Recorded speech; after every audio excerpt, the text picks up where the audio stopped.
नमस्कार मंडळी. मंडळी, मालिका आता एका जबरदस्त अशा वळणावर आलेली आहे. सारंग आणि सावली दोघं सुद्धा आता पुन्हा एकत्र येणार आहेत. तर मंडळी, इथे आता तिलोत्तमाला अबीर आणि ओवी आपलीच नातवंड आहेत. सारंग आणि सावलीची मुलं आहेत. हे सुद्धा आता त्या दोघांना सुद्धा कळणार आहे आणि तिलोत्तमाला सुद्धा कळणार आहे.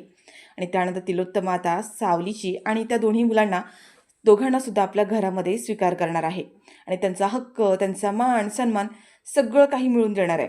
पण आता हे सगळं नेमकं कसं घडलंय, काय घडलंय, सविस्तर पाहूया.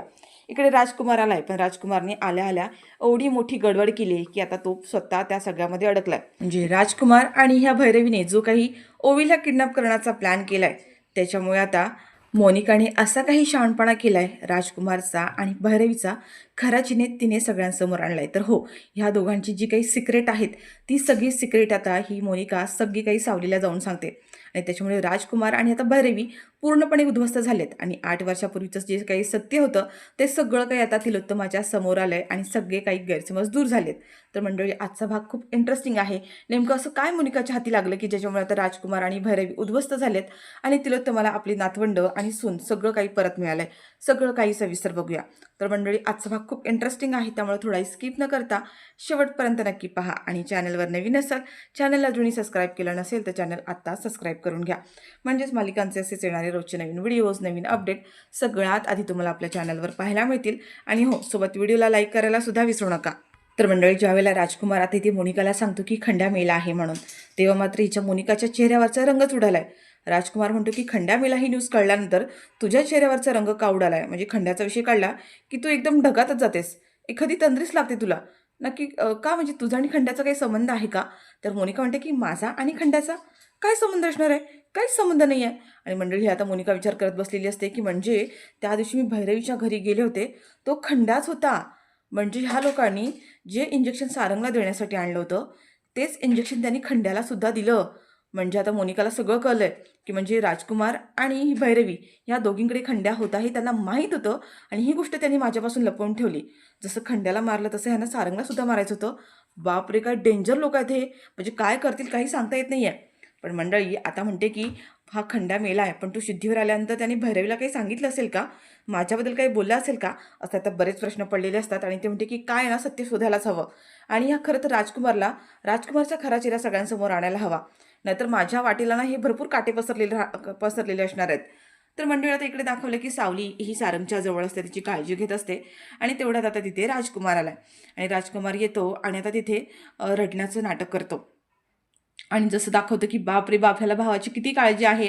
तो येतो आणि अक्षरशः म्हणतो की सारंग सारंग, का असं काय रे, काय ही अवस्था करून घेतलीस तू स्वतःची? काय अवस्था करून घेतलीस? असं डोळे बंद करून झोपून का राहिलायस तू?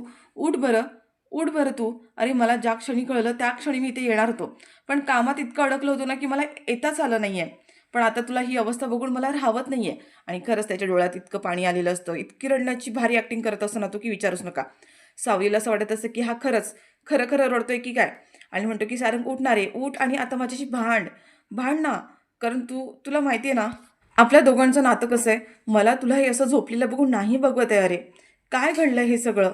आणि मंडळी, तेवढ्यात आता हा तो सावलीला म्हणतो. सावली आता तिच्याकडे बघत बसलेली असते आणि तेवढं सावलीला म्हणतो की सावली, काय होऊन बसलं हे? तू जेव्हा सारंगच्या आयुष्यामध्ये होतीस तेव्हा सगळं कसं चाललं होतं आणि त्यानंतर सारंगची काय अवस्था झाली आहे? तू निघून गेलीस आणि अख्खं ना सगळं आयुष्यच बदललं. आता तो सावलीला म्हणतो की सावली, पण मी काय म्हणतो, ह्या 8 वर्षामध्ये तुला मला एकदाच पण भेटावंसं नाही वाटलं का? म्हणजे आणि तो भाऊ कोण बोलत असतो बरं का. सावलीला म्हणतो की जेव्हा तू मला एकदा भेटली होतीस, फक्त एकदा भेटलीस आणि त्यानंतर परत आलीसच नाही गं.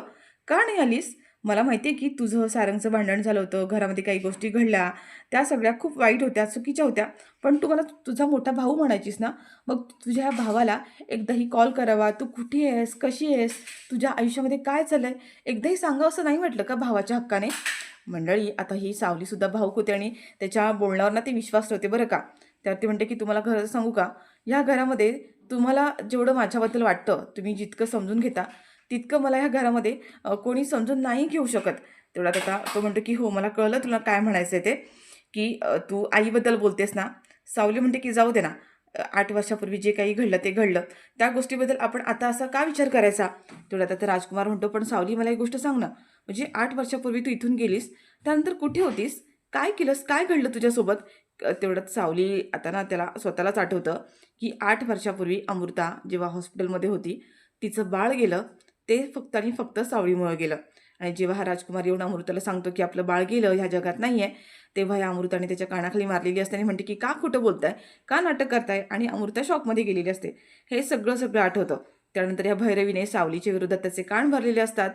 सगळं सगळं काही आठवतंय आणि सावलीला सुद्धा आठवतं की तिलोत्तमाने कशा प्रकारे तिचा अपमान केला होता आणि हात धरून सावलीला घराच्या बाहेर काढलं होतं. 8 वर्षापूर्वी झालेल्या गोष्टी आता दोघांच्या सुद्धा नजरेसमोर गेल्यात. सावलीला तिलोत्तमावर राग आहे आणि हा राजकुमारच्या सावलीवर. पण सावलीसमोर तर आता इतकं चांगलं चांगलं बोलण्याचं नाटक करत असतो आणि सावलीला ही आठवतं की त्या गुंडांनी तिच्या हातातून तिच्या मुलीला हिसकावून घेतलं, खेचून घेतलं. हे सगळं दाखवलंय बरं का. आणि सावलीसुद्धा ते आता सगळं आठवून भावुक होते आणि म्हणते की जाऊ दे ना, आता मी सुद्धा इथेच राहणार आहे काही दिवस, सारंगला बरं होईपर्यंत. आपण नंतर कधीतरी बोलू. तेवढ्यात आता राजकुमार म्हणतो की हो हो, बघ ना, मी पण इथे सारंगला भेटायला आलोय आणि तुला काय प्रश्न विचारत बसलोय. बरं ठीक आहे, काही हरकत नाही. नंतर आता तो पुन्हा विषय काढतो आणि म्हणतो की तुझं ते पोरगं ते कुठे आहे. तेवढ्यात सावलीला थोडंसं विचित्र वाटतं. तेवढ्यात तो म्हणतो की नाही नाही गं, आपलं तर छोटूसं बाळ आपलं कुठे आहे बरं ते. तेवढ्यात तो म्हणतो अबीर ना, अबीर स्कूलमध्ये गेलाय. तुमचं अच्छा अच्छा, स्कूलमध्ये गेलाय का. तर सावली म्हणते की हो, ओवी आणि अबीर दोघं सुद्धा स्कूलमध्येच गेलेले आहेत. राजकुमार म्हणतो की नाही काय नाही, त्याला मला भेटायचं होतं ॲक्च्युली. आम्ही तसं दोघांची आमची गाठाभेट बऱ्याच वेळा झाली आहे आणि ती ही निव्वळ योगायोगाने झाली आहे. मला माहीत नव्हतं ना तेव्हा तो तुझा मुलगा होता ते. आणि ॲक्च्युली तुला माहिती आहे ना माझं हे डोकं म्हणजे असं कसं पटकन होऊन जातं ते. बड्डेच्या दिवशी काय प्रकार झाला माहिती आहे ना, म्हणजे मला सुद्धा माहीत नव्हतं की तो अबीर तुझा मुलगा आहे ते. आणि मी पटकन चिडलो. काय होतं की कधी कधी टेन्शनमध्ये असलं ना की फ्रस्ट्रेशन असं पटकन निघून जातं आणि माझा राग त्याच्यावरती निघाला. आणि याच्या आधी पण आम्ही दोघं एकमेकांना भेटलो होतो ना, तेव्हा पण असंच काहीतरी आमच्यासोबत झालं होतं. पण सावली खरं सांगतोय, मला ना माहीतच नव्हतं गं अबीर तुझा मुलगा आहे ते. आता सावली म्हणते की ठीक आहे, जाऊ द्या ना. तर मंडळी आता हा जो आहे ना तो म्हणतो की ठीक आहे सारंग सारंग, लवकर काळजी घे, लवकर बरा हो, लवकरात लवकर बरा हो, मी वाट बघतोय तू कधी बरा होशील त्याची. आणि आता हा ना तिथून बाहेर रागारागाने निघून जात असतो. आणि त्याच्या डोक्यात आता इतकाच प्लॅन असतो की अबीर आता स्कूलमध्ये गेलाय आणि त्याला ना सावलीच्या मुलाचा म्हणजे अबीरचा काटा काढायचा आहे. आणि जाता जाता सावलीला म्हणत असतो की सावली, हे बघ, ह्या घरामध्ये तुला जरी वाटत असलं की तुझं कोणी नाही आहे, तरी हा तुझा भाऊ आहे ना तुझ्या पाठीशी आहे. तुला काही लागलं, काही झालं तरी मला अगदी हक्काने सांगायचं बरं का. अजिबात संकोच बाळगायचा नाही. बिनधास्त काही असेल ते मला सांगायचं. तर हा राजकुमार तिच्यासमोर असा काही ड्रामा करत असतो आणि सावलीला सुद्धा असं वाटत असतं की या घरामध्ये जर कोणी समजून घेणार असेल तर राजकुमार दादा आहेत म्हणून. एवढा आंधळा विश्वास तिने ठेवला त्या राजकुमारवरती. पण राजकुमार ह्या सगळ्याचा करता करविता राजकुमार आहे हे अजून सुद्धा सावलीच्या समोर येणार नाही आहे. पण मंडळी आता मोठा ट्विस्ट आहे की जी मोनिका आहे ना, मोनिकाला काही करून ह्या राजकुमारला हरवायचं आहे. आणि त्याचा खरा चेहरा जोपर्यंत समोर येत नाहीये, राजकुमारचा जोपर्यंत घरातला काटा काढला जात नाहीये, तोपर्यंत काही मोनिकाचे मार्ग मोकळे होणार नाहीयेत. त्याच्या मोनिकाने आता ठरवलंय की सगळे पुरावे गोळा करायचे आणि सावलीसमोर आणून ह्या राजकुमारचा खरा चेहरा समोर आणायचा. तर मंडळी आता इकडे असं दाखवलंय, अमृता किचनमध्ये असते आणि तिथे सावली येते. सावली म्हणते की अमृता वहिनी, तुम्हाला एक विचारू का, म्हणजे तुम्हाला विचारलं तर राग नाही येणार ना. तर ती बोलते की विचार ना, काय विचारायचं आहे. म्हणजे ती म्हणते की बघा ना, राजकुमार दादांचं त्यावेळेस एक अफेअर होतं. हे जेव्हा आईंना कळालं तेव्हा आईने त्याला घरातून हाकलून दिलं होतं. त्यांना ती गोष्ट अजिबात आवडली नव्हती. आणि आता जेव्हा मोनिकाशी लग्न करून त्याने मोनिकाला घरी आणलं, आईंनी मोनिकाच्या लग्नाला राजकुमार दादांना परमिशन तरी कशी दिली. त्यावर आता ती म्हणते की नाही, तसं नाही आहे. आईंना सुद्धा ती गोष्ट नव्हती आवडली. आईने सुद्धा मोनिकाला आधी घरी घेतलंच नव्हतं. पण कसं असतं माहिती आहे का, आई लहान मुलांच्या बाबतीत किती हळव्यात तुला माहिती आहे ना. त्यावेळेस आपल्या घरामध्ये कोणालाही मूल नव्हतं, त्यांना नातवंड होतं. आणि त्याच गोष्टीचा फायदा घेत एक दिवस ह्या मोनिकाने आणि राजकुमारने ओ- शुभ्राला त्यांच्यासमोर आणलं.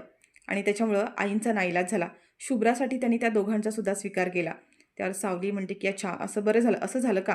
तर त्यावर आता म्हणते की ही म्हणते की जाऊ दे ना, ज्या गोष्टी झाल्या त्या झाल्या. त्यावेळेला माझीसुद्धा मानसिक स्थिती बरी नव्हती, मी सुद्धा टेन्शनमध्ये होते. त्याच्यामुळे त्या गोष्टी इतक्या नाही ताणून धरल्या. आणि आता कशाला त्या सगळ्या गोष्टींचा विचार करायचा ना. तेवढ्यात आता सावली म्हणते की बरं ठीक आहे, ते सगळं जाऊ द्या, पण तुम्हाला मी आणखीन एक गोष्ट विचारू का. आता अमृता म्हणते की विचार ना, काय विचारायचं आणखीन. तेवढ्यात ती म्हणते की बाबा, म्हणजे जेव्हापासून मी या घरात आले ना, बाबा मला कुठे दिसलेच नाही आहेत. बाबा कुठे गेले आहेत. म्हणजे मला असं वाटलं की ते कुठेतरी मीटिंगला किंवा दौऱ्यावरती गेले असतील, ऑफिसच्या काही कामानिमित्त गेले असतील. पण कित्येक दिवस झाले ते आलेच नाही आहेत. आणि आज आईंच्या रूममध्ये मी त्यांचा फोटो पाहिला. नक्की काय झालं, कुठे आहेत बाबा. त्यावर आता ही म्हणते की काय ना, बाबांबद्दल आम्हाला सुद्धा माहीत नाही आहे. सावली, तू गेल्यानंतर एक दिवस आहे ना, अचानक बाबासुद्धा अचानक घरातून निघून गेले. ते कुठे गेले, काय गेले, त्यांनी काय झालं त्यांच्यासोबत, आम्हाला काहीच माहिती नाही आहे. आता ह्या गोष्टीला सुद्धा 8 वर्ष होतील. आणि तुला माहिती आहे का, म्हणजे आई ह्या गोष्टीसाठी आस लावून बसल्यात. त्यांना वाटतं की एक ना एक दिवस ते नक्की परत येतील. तर मंडळी आता इकडे दाखवलं की हा बबलू जात असतो आणि त्याला टेबलावर रिपोर्ट्स दिसतात आणि तो म्हणतो की ही बघा, ही आमची मोनिका सोनेरी केसांची रिपोर्ट इथेच ठेवून गेले. कोणाच्या हाती लागले असते तर मग काय झालं असतं? आणि तेवढ्यात आता बबलू किचनमध्ये येतो आणि ह्या दोघीजणी किचनमध्ये असतात आणि म्हणतात की "वहिनी हे बघा काय ते?" आता सावली म्हणते की "काय? काय आहे हे तुमच्या हातामध्ये?" तेवढ्यात तो म्हणतो की "हे आपण ज्या इंजेक्शनची टेस्ट केली ना त्याचे रिपोर्ट आहेत." मोनिका वहिनीने ते बघायला घेतले आणि तसेच बाहेर टेबलवर ठेवले. आता जर हे कोणाच्या हाती लागले असते तर केवढा मोठा गोंधळ झाला असता ना. सावली म्हणते की "हो, पण बरं झालं हे रिपोर्ट्स आपल्याला मिळाले ते. आपल्याला ह्या रिपोर्टची ना गरज आहे." आणि ती म्हणते की "एक काम करूया, आपण हे रिपोर्ट्स आत्ताच्या आता दाखवूया का आईंना?" आता हे असं अमृता म्हणत असते. सावली म्हणते की "आपण त्यांना हे आता रिपोर्ट दाखवणार, पण त्याच्याने काय सिद्ध होणार आहे? भैरवी तुम्हाला माहिती आहे ना कशी आहे ती. भैरवी काय करणार, आता जर आपण हे एक गोष्ट समोर आणली तर दुसरं काहीतरी कटकारस्थान करणार, आणखीन त्रास देण्याचा प्रयत्न करणार. नाही, नाही आपण उगाचच घाई करायला नको." अमृता म्हणते की "हो, बरोबर आहे. तू म्हणतेस ते पण बरोबर आहे. उगाचच घाई करायला नको. या भैरवीचं ना काही सांगताच येत नाहीये."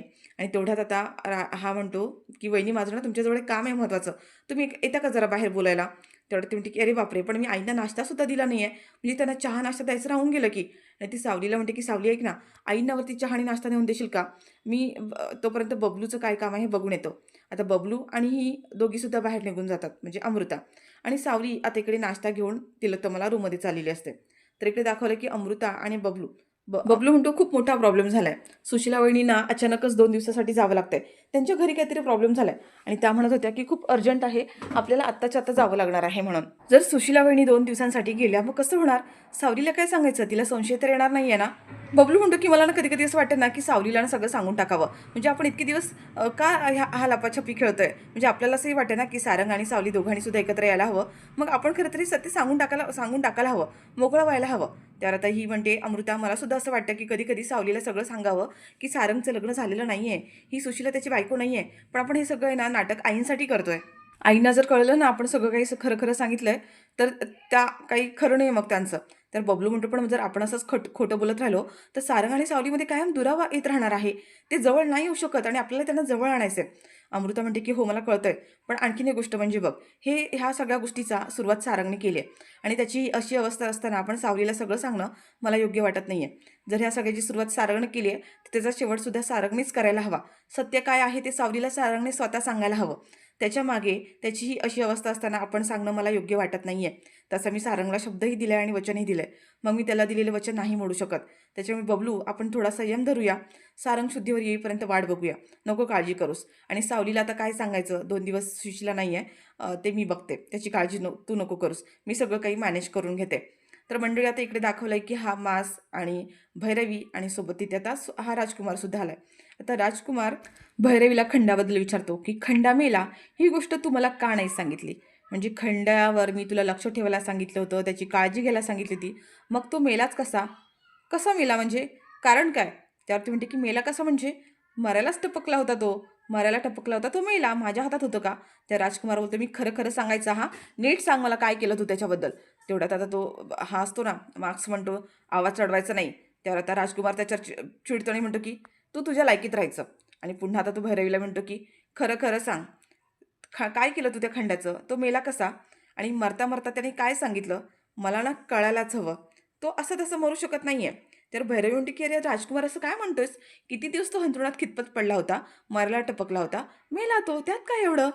तर मंडळी आता इकडे दाखवलंय, की ही आपल्या मॅडम आहेत तिलोत्तमा मॅडम त्या रूममध्ये बसलेल्या असतात. सावली येते. तिने नाश्ता आणि चहा आणलेला असतो. सावली आल्याला म्हणते, की "मी तुमच्यासाठी चहा नाश्ता घेऊन आलोय. हे तुम्हाला आवडणार नाहीये हे मला माहिती आहे. पण अमृताताईंना काहीतरी महत्त्वाचं काम होतं आणि त्याच्यानंतर मोनिकासुद्धा घरी नाही आहे आणि सुशीलाताईसुद्धा मला घरी कुठे सकाळपासून दिसल्या नाही आहेत. म्हणून अमृताताईंनी मला तुमच्यासाठी चहा आणि नाश्ता घेऊन पाठवलंय म्हणून मी आले."